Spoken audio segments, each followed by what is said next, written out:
Olá, boa tarde. Hoje é quinta-feira, 18 de outubro de 2018. Estamos iniciando mais um programa Questão de Ordem. Relembramos que este programa é desenvolvido através de um projeto de extensão do curso de Direito e produzido pelo Núcleo de Produção Audiovisual, ambos da Universidade Luterana do Brasil. Contamos na técnica com João Blattner, operador de áudio, João Pedro Rangel, diretor de imagens, Wagner Canali, cinegrafista, João Henrique Matos, também cinegrafista, João Marçal, assessoria técnica, e com a professora Vera Mendes, coordenadora do Núcleo de Produção Audiovisual. O Questão de Ordem de hoje vai tratar o tema O que é Justiça.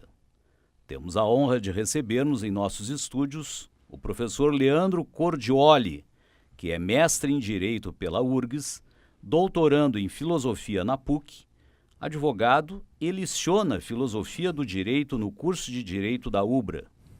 Sentimos-nos honrados também em recebermos o professor Jorge Trindade, procurador de Justiça aposentado, psicólogo, pós-doutor em Psicologia Forense do Testemunho, doutor em Ciências Sociais por Universidades de Portugal, doutor em Psicologia Clínica e Saúde Mental, livre docente em Psicologia Jurídica pela UBRA, mestre em Psicologia por Universidades da Espanha e membro da Academia Brasileira de Filosofia, e é autor de consagradas obras jurídicas.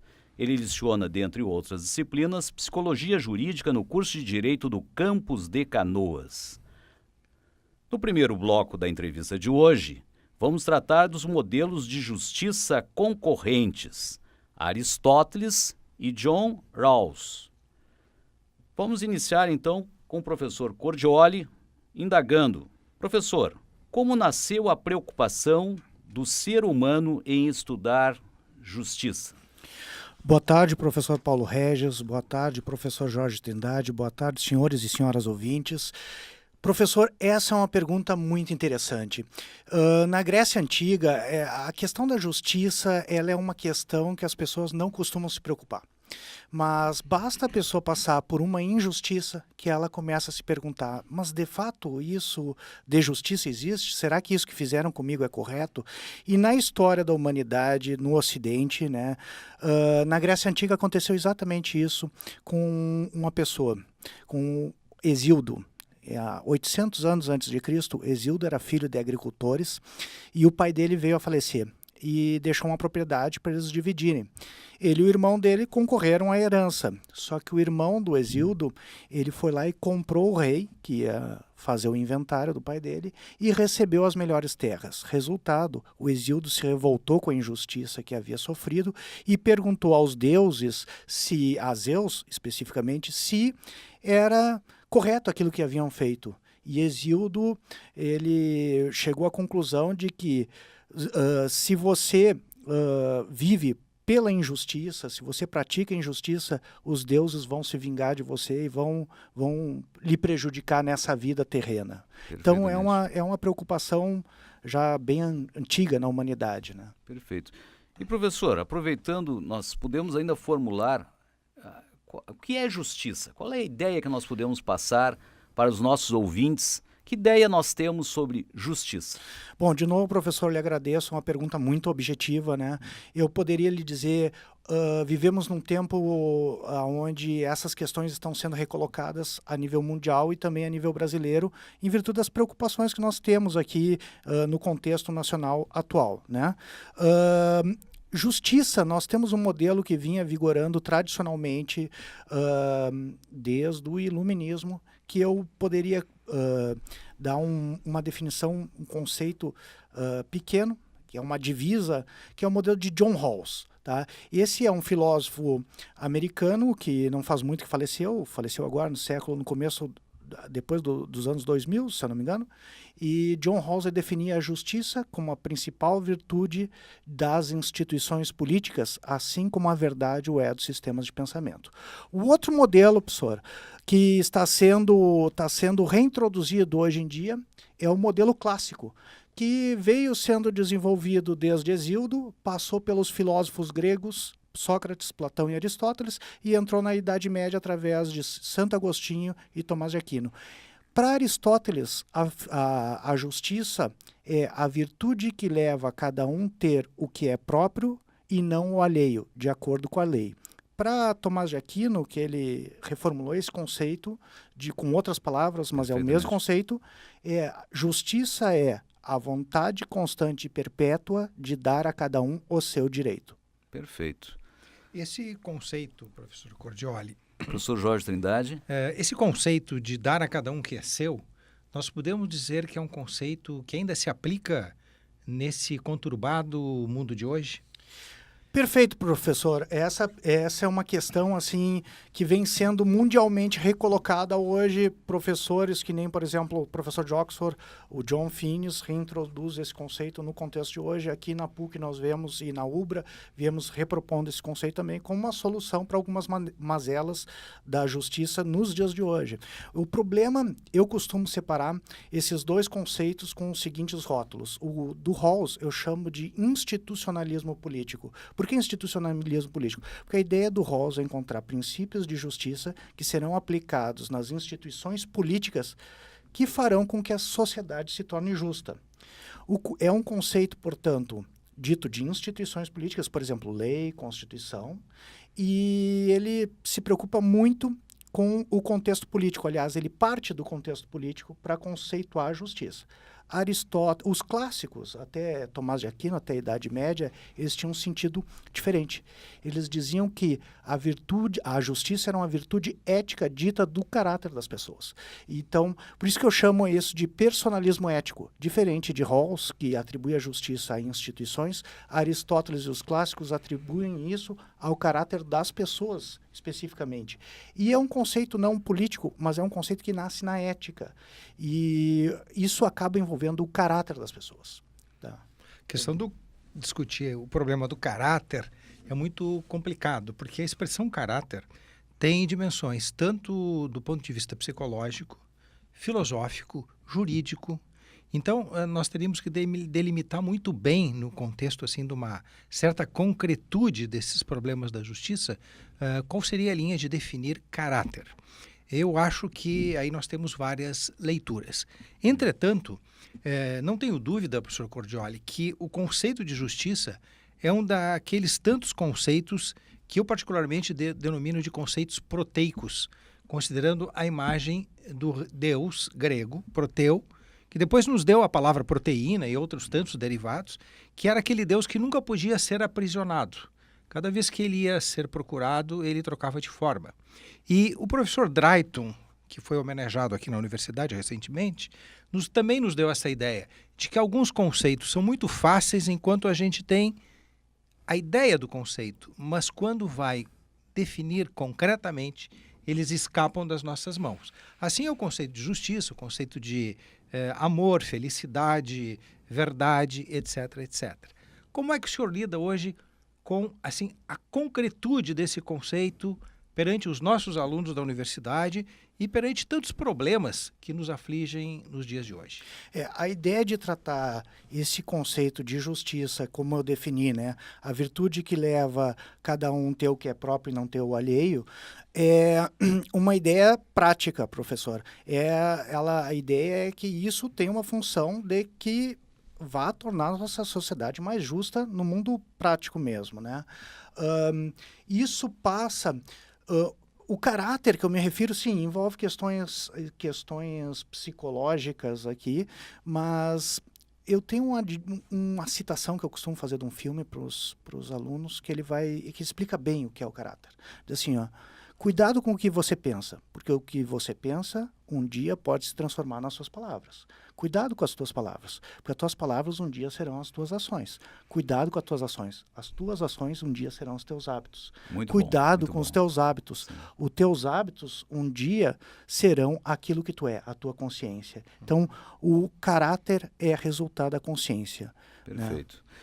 Nós vamos fazer um pequeno intervalo e no próximo bloco daremos continuidade ao tema O que é justiça, dando ênfase à justiça enquanto uma qualidade de caráter. Nós já voltamos.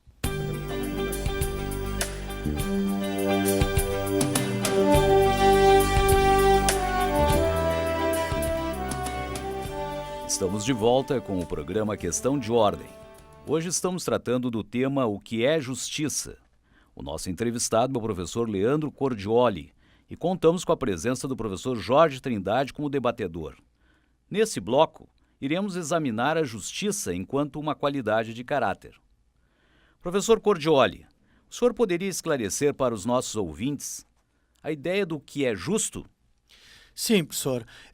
Um pouquinho antes, até para os nossos ouvintes compreenderem o sentido desse estudar enquanto uma qualidade de caráter, eu gostaria de esclarecer um ponto assim que ficou pendente. Fique à vontade. Diz respeito ao seguinte, semana passada eu estava no evento discutindo direitos humanos, os 70 anos da Declaração Universal dos Direitos Humanos. E os senhores todos sabem que o Brasil está numa situação complicada. E os alunos e professores que lá se encontravam na Universidade de Osório me fizeram uma indagação. Professor, mas a gente tem esse belíssimo texto de direitos humanos aqui e... como é que a gente vai ter? A gente tem alguma garantia de que isso seja efetivado? Eu digo, olha, senhores, um texto, assim como essa declaração, ou um texto como a nossa Constituição, ou um texto, qualquer declaração de direitos humanos, ela precisa ser animada pelas pessoas. Sozinha ela não é nada. Então, nós vamos ter direitos humanos se nós continuarmos engajados. Da mesma forma é a justiça. Quem anima um texto, quem anima a justiça são pessoas humanas. Quem faz uma lei são pessoas humanas. Quem julga de acordo com a lei são pessoas humanas. Se o caráter dessas pessoas que fizeram a lei ou que depois devem trabalhar com essa lei julgando não for um caráter justo, certamente elas vão distorcer também os juízos a respeito da justiça. E professor Cordioli, existe algo que nós possamos denominar de justo por natureza? Sim, professor. O justo é o objeto da justiça. A pessoa que tem um caráter justo, ela quer as coisas justas. O Aristóteles dizia que o justo político, o justo dentro de uma comunidade política, se divide em justo natural e justo convencional. O justo natural e justo convencional, é isso? Perfeito, professor. O justo natural é aquilo que é justo por natureza. Em algumas poucas ocasiões pode falhar, diz o Aristóteles, mas normalmente é justo. O justo convencional é aquilo que, antes do legislador definir, não é nem justo nem injusto, mas depois que o legislador define, passa a ser justo. Vou dar um exemplo, professor, que fica claro. Por natureza, havendo veículos automotores, nós devemos decidir se nós vamos dirigir pela direita ou pela esquerda. Afinal de contas, a segurança e o deslocamento é um bem para o ser humano. Contudo, se o legislador vai definir que vamos dirigir pela direita ou pela esquerda, está na liberdade do legislador. Na Inglaterra, eles dirigem numa mão e nós dirigimos na outra mão. A mão inglesa. Exatamente. O que acontece, professor? Antes do legislador definir, você poderia dirigir por qualquer uma das duas coisas. Contudo, se a gente quer segurança e se a gente quer deslocamento, é justo, é correto que se faça essa definição. E, definido, é injusto que você não siga a orientação do legislador, porque as outras pessoas da sociedade estão seguindo. Contudo, aí você não estaria se submetendo. Perfeito. Professor Jorge. Muito boa a ideia do professor Cordioli, muito bem clara, mas me suscitou uma dúvida. Frequentemente nós temos a ideia, professor Cordioli, de que a lei entra em contradição com o direito. E nós dizemos assim, se a lei contrariar o direito, fique com o direito. E outras vezes o direito pode contrariar a própria justiça. E nós dizemos assim, então fique com a justiça. Esse seu exemplo de que lado da rua manejar é um exemplo que pode fazer com que a gente perceba bem a clareza que nem sempre o direito cumpre a justiça e que nem sempre a lei cumpre o direito e tampouco cumpre a justiça. Poderia nos explicar um pouco sobre isso? Claro, professor, excelente pergunta. Para mim, seria tema talvez até de outro programa, e vou tentar ser sintético, né? Na verdade, justiça e direito eles estão ao serviço de algo maior ainda, que é o bem comum. Existe uma divisa, eu conheci essa divisa na PUC, na URGS, numa placa de formatura de uma turma, mas tem um livro também que é a Ideia de Justiça, do Amartya Sen. Diz o seguinte, é uma divisa antiga, latina, né? Diz o seguinte, que a sociedade pereça, mas que se faça justiça. É algo que pode ser um ideal, professor. né? O perecimento da sociedade, alcançar a justiça às custas do perecimento da sociedade pode ser um ideal, mas não é algo que nós devemos agir assim. É melhor que a sociedade não pereça e aceitemos alguma injustiça. Isso tem a ver com questões de gradação de justiça. Então, eu posso lhe colocar assim, seria ideal que o direito e a justiça contribuíssem para o bem comum de uma sociedade. E que andassem juntos, não é? Sim, seria o ideal. E seria algo a ser buscado. Há uma aproximação disso. Mas muitas vezes as coisas andam em descompasso e aí a gente vai ter que encontrar gradações. Às vezes, se a gente abrir mão do direito ou da justiça, a gente vai cair numa anarquia, que pode ser coisa muito pior para os mais fracos. Ou a gente pode ter um regime totalitário, outras formas que podem ser coisas muito piores. Aí vai depender do contexto particular. Nesse sentido, professor Cordioli, vamos tratar dos valores de uma sociedade. Como é que pode influenciar na medida do justo? Sim, professor, o senhor tem razão. O Aristóteles ele coloca que não só existe essa questão do justo por natureza e o justo convencional, como também o justo convencional vai depender dos valores da determinada sociedade. Por exemplo, no começo do programa eu citei o professor John Rawls, professor de Harvard, e ele propõe 2 valores, que é liberdade e igualdade, como os 2 valores fundamentais para a justiça que devem nortear todas as instituições. O Aristóteles, antigamente, ele tinha uma visão mais abrangente do que seja o justo. Ele chamava isso de ethos, e ele dizia que cada comunidade, cada povo tem um ethos, tem um costume. E ele diz assim, o regime político deve se adequar ao costume daquele povo. Então, tem alguns povos que eles têm mais vocação para a virtude. Nesses regimes políticos, a gente poderia buscar um sistema de governo mais aristocrata. Aristóis são os melhores, Kratos é os melhores no poder. Então, seria um regime que buscaria a virtude. Porém, numa democracia, demos é povo, Kratos é o povo no poder. De fato, os valores de uma democracia são liberdade e igualdade. Já num dos regimes desviados, que Aristóteles não gostava, por exemplo, oligarquia, oligoi são os ricos. Arcos é os ricos no poder. Aqui seria a distribuição da justiça de acordo com a riqueza das pessoas. Esse era um regime que ele particularmente não gostava. Muito bem. E, professor Cordioli, existiria um papel para as virtudes teologais, como fé, a esperança, o amor, para os julgamentos de justiça? Sim, eu fiquei devendo uma resposta aqui, eu gostaria de deixar as duas, assim, anexar as duas. Fique à vontade. Professor, é possível que as virtudes teologais, que são essas, que têm uma vinculação com a religião e com Deus, né, fé, esperança e caridade, ou amor, né, o ágape cristão, elas têm um papel também se formos entender a justiça como uma qualidade de caráter. E pergunto para você, será que até o professor Jorge também, que é uma colocação que está implícita nele, será que é possível uma justiça perfeita? Eu diria assim, devemos praticar uma justiça mais próxima possível, porque para termos uma justiça perfeita, se pensarmos a justiça como uma qualidade de caráter das pessoas, precisaríamos de um juiz perfeito. E um juiz perfeito, ele deveria saber tudo o que aconteceu, deveria ser capaz de conhecer todo o direito, toda a justiça, e deveria ser capaz de repor tudo que foi tirado. Às vezes isso é impossível. Se o que foi tirado foi uma vida, às vezes a gente só tem acesso ao que aconteceu através de provas, e a gente não consegue, que nem o juiz Hércules, do Dworkin, saber tudo que é direito. Logo, esses são atributos divinos, digamos assim. E o ser humano, ele pode até querer algo que seja perfeito à vontade, pode ter objeto à perfeição, mas as escolhas devem levar em consideração as circunstâncias e o que é realizável. Buscar a perfeição num grau absoluto, em circunstâncias que não permitem que isso seja feito, a gente vai ter mais injustiça e menos justiça, né? Então, quanto às virtudes que o senhor referiu da fé, esperança e a caridade ou o amor, certamente também são relevantes nesses contextos de situações dramáticas. Quanto mais dramática for a situação, mais elas são exigíveis. Eu costumo dar um exemplo, escrevi um texto já com esse exemplo, que é, por exemplo, imagine o senhor sendo um judeu num campo de concentração, onde o senhor olha para todos os seus vizinhos e eles estão morrendo. E você perde a esperança, você tem a certeza de que você vai morrer também, e você desacredita na continuidade. Bom, aí o senhor não vai conseguir sobreviver. Aqueles poucos que conseguiram sobreviver, só conseguiram sobreviver porque eles tinham esperança de um dia se salvar e acreditaram nisso com firmeza. Da mesma forma, professor, o amor ou a caridade é importante, porque muitas vezes a gente não vai conseguir uma justiça perfeita. E a gente, a fim de evitar que as coisas fiquem muito piores, a gente deve aceitar alguma injustiça.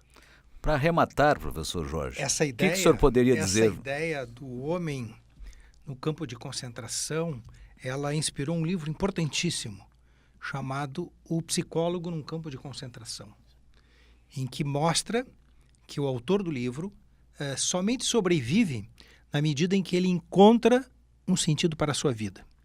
E o sentido da sua vida naquele momento era narrar o livro, fazer a sua história e, a partir daí, ganhar uma lição para a humanidade.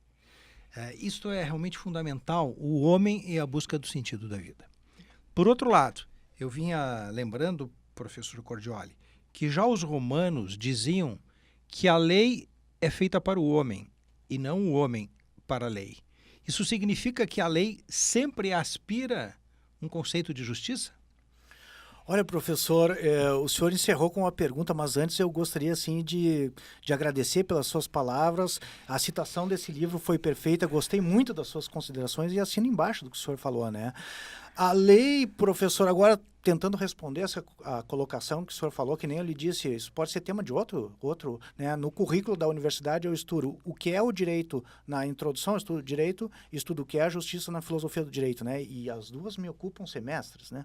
Então, mas eu entendo o direito ou a lei, como hoje em dia a lei é parte do direito, temos outras fontes do direito, jurisprudência, súmula vinculante, outros tantos elementos que integram o direito, tá? Mas eu entendo a lei com a finalidade do bem comum. E o bem comum, parte dele é composto pela justiça, parte dele é composto pela ordem, pela igualdade entre as pessoas, e isso tem a ver com justiça. Igualdade é um conceito muito próximo da justiça, o objeto do justo tem a ver com igualdade, mas não se limita a isso. Eu vejo o bem comum envolvendo também condições éticas, como no caso, por exemplo, do Aristóteles. Ele diz, o direito não pode ser apenas uma garantia do cumprimento das vontades mutuamente empregadas e de um pacto de mútua não agressão. O direito deve visar também a formação ética dos cidadãos. Bem, eu só queria, professor Paulo Regis, não deixar o nosso ouvinte sem o nome do autor do livro. Ah, muito importante, professor Jorge. Um Psicólogo no Campo de Concentração é uma obra-prima do Dr. Viktor Frankl. Muito bem, lhe agradeço. Obrigado, professor. Nós vamos fazer um pequeno intervalo. No próximo bloco daremos continuidade ao tema O que é justiça, dando ênfase à justiça enquanto uma qualidade de caráter. Nós já voltamos.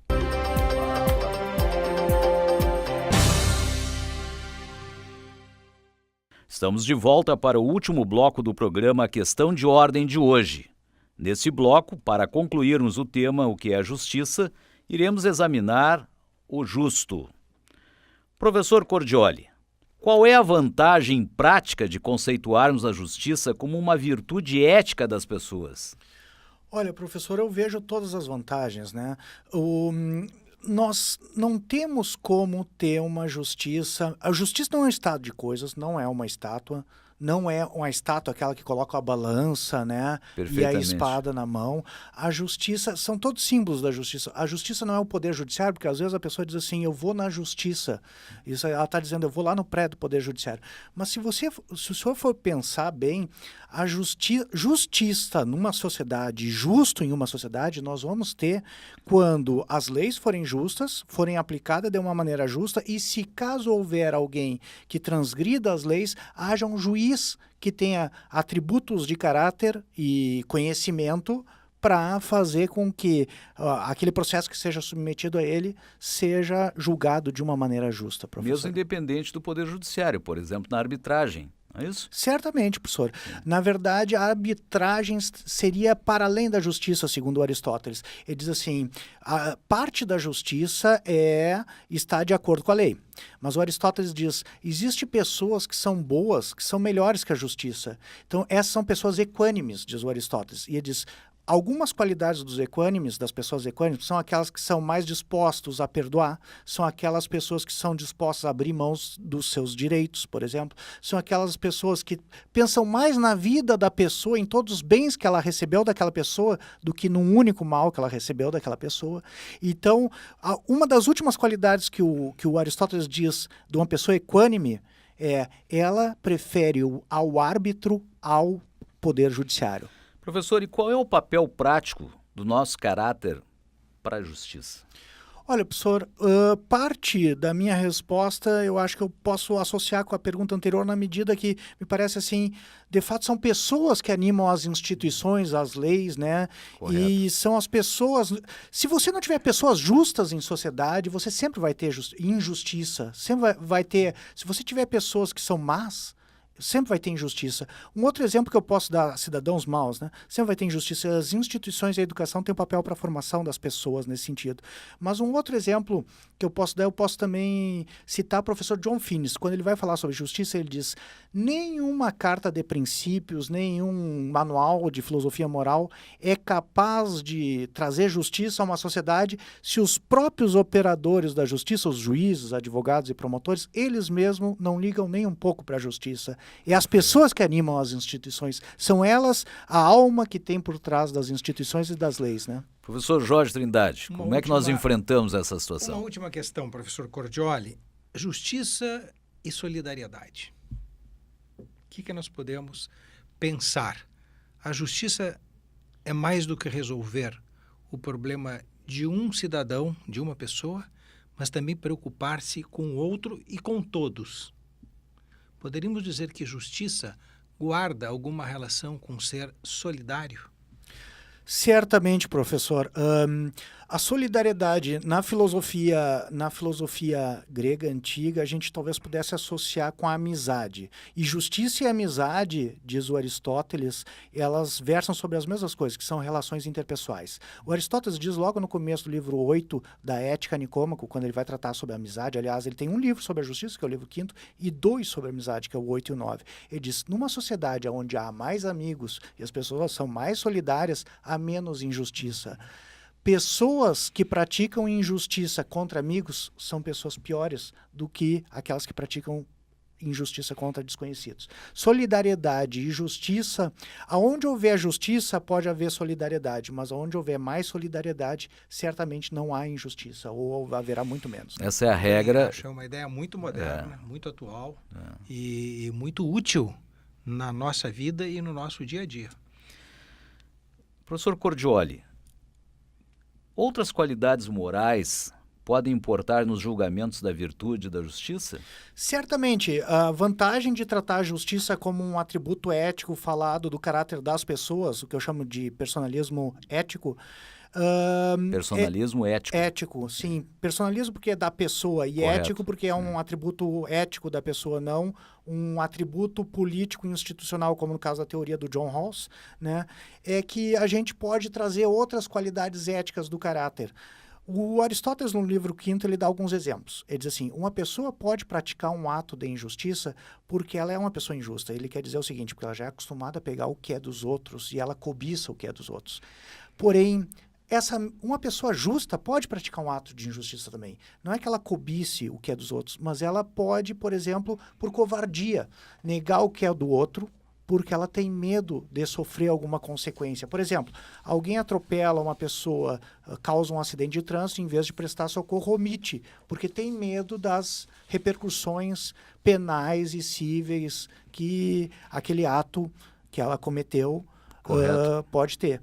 Então, as pessoas... 4 qualidades éticas são fundamentais para que isso haja um juízo justo. É a prudência, que é uma qualidade intelectual, é a justiça, é a coragem e a temperança. Sem a presença dessas 4 qualidades, é difícil tu ter um juiz justo, porque a pessoa pode praticar injustiça, mesmo sendo uma pessoa boa e justa, por covardia, ou por ganância, ou por temeridade.